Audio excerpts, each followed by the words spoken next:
Welcome to the Fiscal Physical Podcast. Join us each week as we sit down with the founder of Alchemy Wealth Management and author of Your Fiscal Physical, Ryan Nelson. Tune in to gain valuable insights and practical tips as we simplify complex financial concepts into digestible lessons. From budgeting to retirement planning, this podcast is your go-to resource for mastering financial literacy. Welcome, everybody, to the Fiscal Physical Podcast. My name is Aaron Hoisington, and I am here with the founder of Alchemy Wealth Management, one of the top wealth management firms in the Reno area, I would say. I believe you, correct me if I'm wrong, Ryan, but you have been on a list of those top-rated or top nominated ones for the one of the top financial firms in the area, right? Did I say that? I didn't say that right at all, but that was easy for you to say. Yeah, I really nailed that one. Yeah, Alchemy Wealth has been blessed enough to rank amongst the top in Northern Nevada for sure. That was much better said than I did. So if you're just tuning into this podcast, normally I talk a little better than that. So hopefully I can redeem. Well, actually, I wouldn't set the bar too high. So let's jump in here, Ryan. We are here to build some financial literacy for our listeners, and honestly for myself. We've had the last couple of podcasts have really kind of been around, different topics that people might not think about or, might think about later in life, sometimes when it's too late. So we're going to talk about today about life insurance. And so it's an interesting thing to think about, like as far as like when you sign up for life insurance, because you're thinking about what happens after you're no longer here. So I'm going to go ahead and pause, and before I just can't talk right now. So let's have you bumble along for a bit. Let's do it. So yeah, life insurance. So what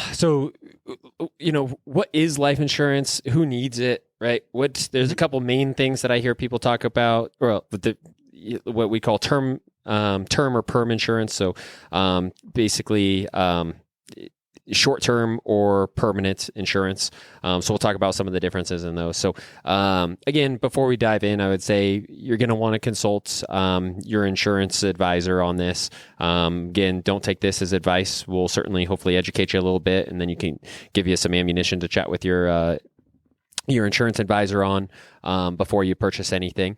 And then another thing that I want to mention, again, I know I've mentioned on past episodes, I know I'll mention it again on future episodes, but insurance is not a good investment, and investments are not good insurance, right? Mm-hmm. Yep. So as you're looking at life insurance to buy, I think it's incredibly important to realize, again, insurance is not an investment, and investments are not insurance, right?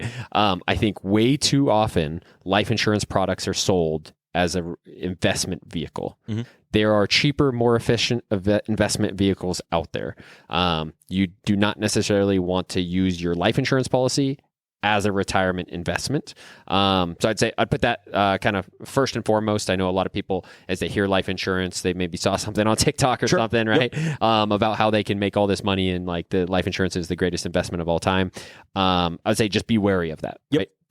Always keep that in mind. Insurance is not a good investment. Investments are not good insurance. And if you keep that in the back of your mind and you hear somebody telling you otherwise, you might want to continue to question and dig deeper and get a better understanding for what it is they're actually telling you. So what is life insurance? I think of life insurance is protecting you from passing away, what I'll put in air quotes here, too early. Okay.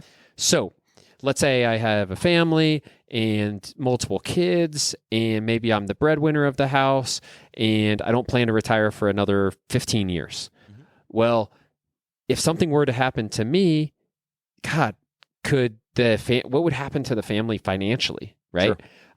That could be very, very challenging for them, right? So one of the things I could do is go purchase a life insurance policy, and basically I'd be insuring my future income stream.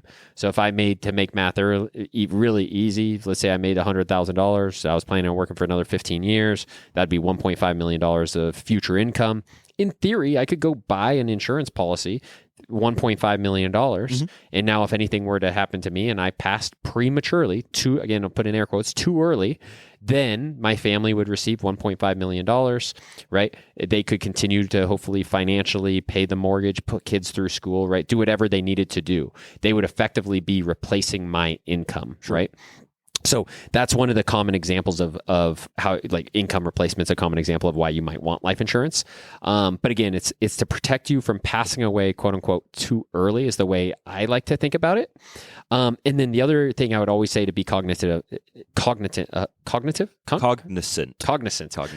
here would be to always make sure you're insuring something. Sure. So sometimes I'll talk to people, I'll say, okay, you have this insurance product. Why do you have it? It's a great question. And then they say, well, I don't know. I thought I was supposed to have it. Yep. Mm-hmm. But it's like, what are you insuring? So income replacement is a phenomenal example. Buying a policy and saying, so then if I ask them, why do you have this insurance policy?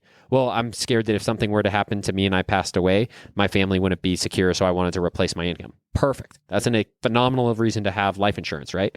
But there's an actual reason. And then you also know now when you no longer need that policy. So maybe if you were doing it for income replacement because you wanted to make sure the kids graduated college, well, once the kids graduate college, you don't need that anymore, right? Or maybe if I ask you, hey, why do you have this policy? And you say, well, if anything happens to me, I want to make sure my family can stay in this house. This is our forever home. So, we owe $300,000 on it. So I got a $300,000 policy. So if anything happens to me, they can pay off the house and they'll still be able to stay there. Perfect. There's a purpose behind that policy, right? So you always want to make sure you're insuring something specifically. So that could be a mortgage. That could be a different debt. There's lots of different reasons why you might leverage life insurance. Those are some. The most common, again, are income replacement and maybe large debt, such as a mortgage. But it's really important to, I think, understand what it is you are insuring. So if anybody, and then you can start figuring out, then if somebody asks you, hey, why do you have this? You know specifically why. And then that parlays perfectly into how much should you have? Mm-hmm. Well, how much you should have depends on why you have it, right? If you don't know why you have it, it's really hard to know how much you should have. But if you know, I want this policy because I want to be able to cover the mortgage payment, mm-hmm. then it's really easy to start figuring out how big of a policy you need. Right? Let's look at how big the mortgage is. If you're doing it for income replacement, it's really easy to start figuring out. If you make $50,000 a year, $100,000, like everybody, the answer would still be different for everybody. Yep. But if one person is making $250,000 a year, they'd need a bigger policy. If somebody else is making $50,000 a year, they'd need a smaller policy. If somebody's trying to replace their income for 10 years, they'd need maybe a smaller policy. If somebody's trying to replace 20 years of income, they might need a bigger policy, right? So it all comes down to what it is you're trying to achieve, what it is you are insuring, and then start figuring out how much you actually need. It actually starts to become pretty clear. Yeah. So when I talk to most people and when we're thinking around how much they need, to most people it's this like blank box. They have no idea how much they need. But then once we dial in and we get specific about why we might need the policy, then it's actually really clear to them how much they need. It's not even a question that they need to like consult me for. Right. Once they're really clear on why they're buying it, then it's really easy for them to figure out how much they need, right? That is great, man. That is, I mean, just light bulb just went off in my head specifically because that's one of the main questions is like, that I was just like doing a little research and like I just type in how much and like one of the main things on Google that pops up is how much life insurance do I need? Yeah, and I was like, well, that's a good question. Let me look at it. But like the way you just broke that down so much, it's almost like cool. Like you work backwards almost about like how much, what are you trying to plan for or achieve? Like, and that almost like you said answers itself sometimes if you have at least an idea of what you're trying to do. So cool. When you get really clear about the objective of the policy, the amount you need is usually pretty evident. There are these like bands or tiers. So like if you were going to buy, like the insurance each dollar of insurance gets cheaper the more you have at these certain thresholds. So like if you were to buy like a $999,000 policy, it would actually probably be cheaper just to buy $1 million policy, So like if you don't want to get too like in the weeds and say, oh, I need exactly $739,426.32, right? That would immediately get outdated anyways, right? With your next mortgage payment or with whatever. But also you'd then want to go consult your insurance professional and figure out, where are these bands for the provider which we're looking at? Is it 750? Is it $1 million? Is it 500,000? And figure out what like kind of just practically makes the most sense for your life. But I do think it starts getting really, really clear for people how much they should have once they get really, really clear on what the purpose of that is. Yep. And if you're ever working with an insurance professional and they tell you, hey, you need a whatever $1 million policy, again, I think it's appropriate to push back on them and say, why? How did you come up with that number? Mm-hmm. What are we insuring here? Because if you're thinking about it yourself and you're like, gosh, maybe we don't need to, maybe we don't need to, we're making enough money that we don't need to subsidize. Like if something were to happen to us, we don't need to replace the income. We could live on either one of our single incomes. Maybe like you might start looking at this and for yourself and saying, gosh, maybe I don't even need any insurance at all. Right? That's possible. Yeah. It's good to be really, really clear on what it is you're trying to achieve. And then again, if you're talking with any insurance professional, it's important, I think, to push back on them a little bit and say, why, dig in, why, how'd you come to this number? Why this? How did you calculate it? And make sure they may tell you, well, we were replacing 8 years of income. We wanted to make sure we covered the kids' college. We wanted to make sure we covered your mortgage, yada, yada, yada. And you might be able to then say, perfect. Okay, I understand now how you came up with that number, but I don't want to cover the kids' colleges. Right. We're saving for theirs elsewhere, or that's not a priority for us with this particular policy, whatever. Mm-hmm. And so it's really important to make sure you're actually figuring out what it is you're trying to do, what it is. Because the issue here is the insurance professional is that it has typically is going to have a direct conflict of interest with you, right? Where the bigger policy they sell you, the more money they make. Sure. So obviously, most individuals in the insurance industry are amazing people who are doing amazing work, who are very, very ethical. But still, at the end of the day, there is that conflict of interest that exists, and so you just want to make sure that you fully understand what it is you're buying, and why you're buying it. Yep. That is phenomenal, man. I really appreciate how you broke that down without a doubt. And you there's this saying like a few bad apples like spoil a bunch, or something or a barrel or whatever it is. And I feel like that's sometimes the case where you hear horror stories about specifically that, like, oh yeah, well, if I sell, hitting quotas or something for insurance, and so you're like, you always want to be aware that, cool, what am I seeking out to do, and like what are my goals with it, and then just like you said, go in and be like, okay, cool. Appreciate how you got that, but actually I'm good here, and then you can tailor it specifically to be what you need, and you can find that somewhere. I guarantee that for sure. So exactly. A couple of terms you mentioned earlier, you kind of touched on term and perm. Yep. So let's dive into that. Yeah, perfect. So there's an analogy that I think we use in the industry a lot. It's not a perfect analogy, but we'll use it anyways because I do think it helps demonstrate the point a little bit. So perm insurance it's a permanent policy. You're buying it for the rest of your life. So you can kind of think of that as like owning a house, buying a house. And term insurance is you have it for a set period of time. You can kind of think of that as renting a house. So term is a rent, like a short-term rental. Perm is you're buying this permanently, right? Again, it's not a perfect analogy, but hopefully that we'll keep that kind of thread going through this to describe the difference. But so let's first start with term. So that's the rental. So you could buy a 10-year term policy. So again, maybe I'm going to plan on paying my mortgage off in 10 years. And so I say, I do want to cover my mortgage. So maybe I owe $500,000 on a mortgage. I'm planning on paying it off in 10 years. But so I say, you know what? I would feel better if I went and bought a 10-year, $500,000 policy, right? I don't need this for the rest of my life. I'm buying it. Again, I'm going back. I have a specific reason why I want this is to cover my mortgage. So I don't need that. I'm not going to have a mortgage. I'm paying my mortgage off in 10 years. I don't need it for the rest of my life. So I'm not going to buy a permanent policy. That's going to cost me too much. So I'm going to buy a term policy that's 10 years, $500,000. It's easy to come up with the duration, the 10 years. It's easy to come up with the dollar amount because I'm clear on why I'm buying it, right? So I buy this 10-year policy. Now, if I was to pass away in the next 10 years, $500,000 would go to my beneficiary. So they could use that money to pay off the mortgage, right? So that in itself, awesome, perfect. Now let's say 10 years comes and goes and we're in year 11 and I pass away.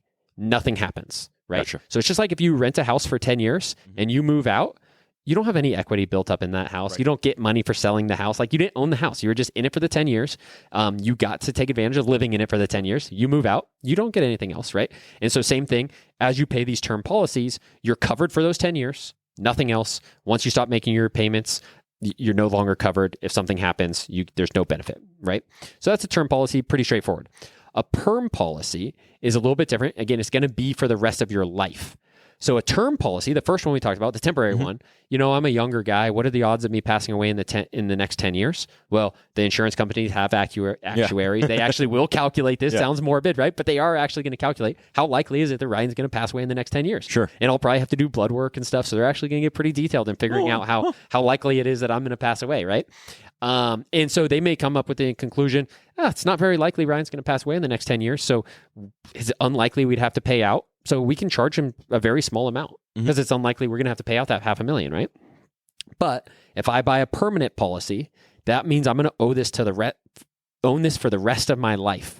What that means is the insurance company has to pay this out eventually. I'm owning it for the rest of my life until I die. So then at the conclusion, they are going to pay this out. So if I bought a $500,000 permanent policy, they know they're going to have to pay out $500,000 eventually, right? They just don't know if they'll have to pay it out next year, 5 years from now, 30 years from now, 50 years from now, right? But they know they're going to have to pay it out. So they're going to have immediately a $500,000 expense. And so they need to recover that somehow, right? And so they're going to have their actuaries do the blood work, figure out how likely, they'll estimate sort of when they think Ryan will pass away, and then they'll charge me an appropriate amount. But you can imagine now it's not just if Ryan will pass away, it's when Ryan will pass away. Exactly. And so they're going to have to collect a lot more money from me because they're guaranteed to pay out that $500,000. So a perm policy costs a lot more to get, right?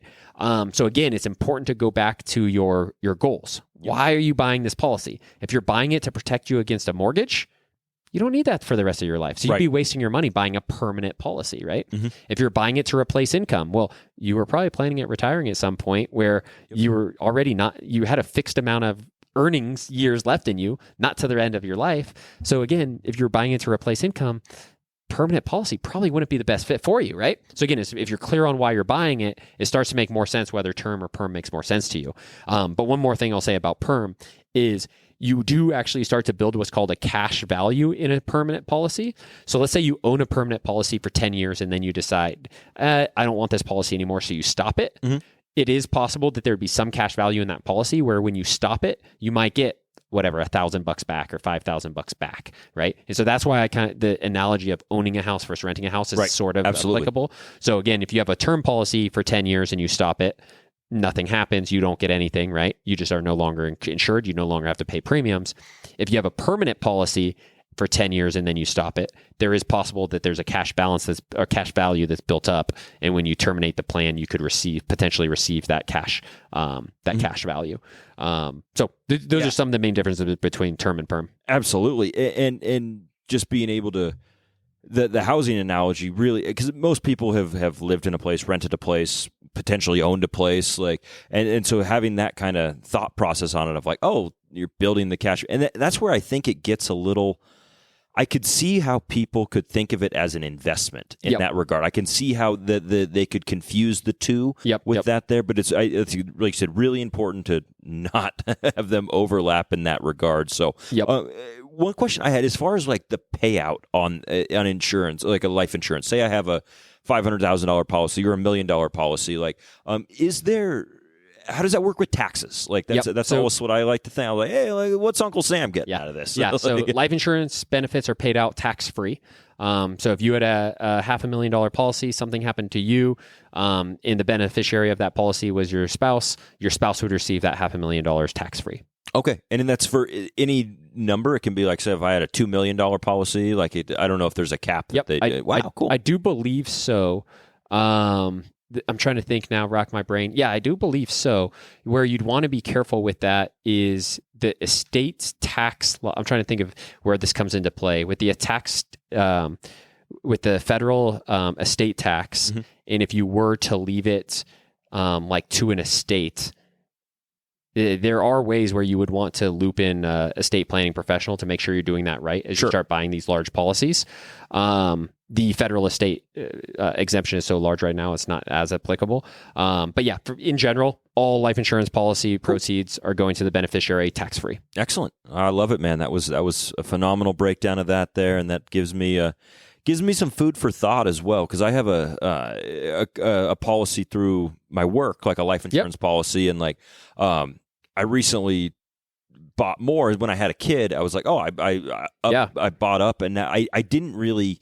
Full disclosure, I didn't really break it down as much as you kind of did. I was like, now I can kind of go back to the drawing board and be like, how much do you need? How much do I actually need? And adjust that as I potentially. In those through your employer, it's very possible that policy, it's a group policy. It's very possible that your company is subsidizing it a bit too. So it could be a very good value, So you might want a little bit more than you would ordinarily buy if your company's helping subsidize it and stuff. That could be a potential consideration as you're determining how much to buy. Sure. Excellent. Well, I appreciate it, Ryan. Ryan, as always, we'll go ahead and take a pause here and be back on the other side of this. Everybody hang tight.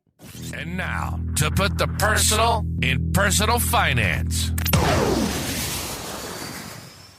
Welcome back, everybody, to this personal section of the Fiscal Physical. We always do these little personal little anecdotes for you at the end here, give you a little break from our financially boring topics and everything, which hopefully you guys are actually getting something out of. I know I am. So before we start here, though, Ryan, I want to, at the start of this episode, we talked about how Alchemy Wealth was nominated for one of the top financial or wealth management firms in Northern Nevada, and you shared a little tidbit with me here that kind of blew my socks off. I'll go ahead and let you spill that to the listeners here. Oh yeah, thank you. Yeah, so we're blessed to have been made aware that Alchemy Wealth Management was announced as Best of Sierra Nevada.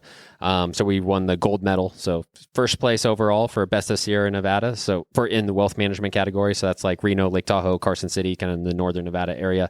Appreciate all you listeners, all of Alchemy Wealth clients for helping vote, and it's always exciting to know that. Yeah, I mean, according to the public, right? Sure, absolutely. They've voted us higher than any of the other firms. So yeah, honored and super thankful. Yeah, no, that is phenomenal, man. When you dropped that on me, I was like, wait, what?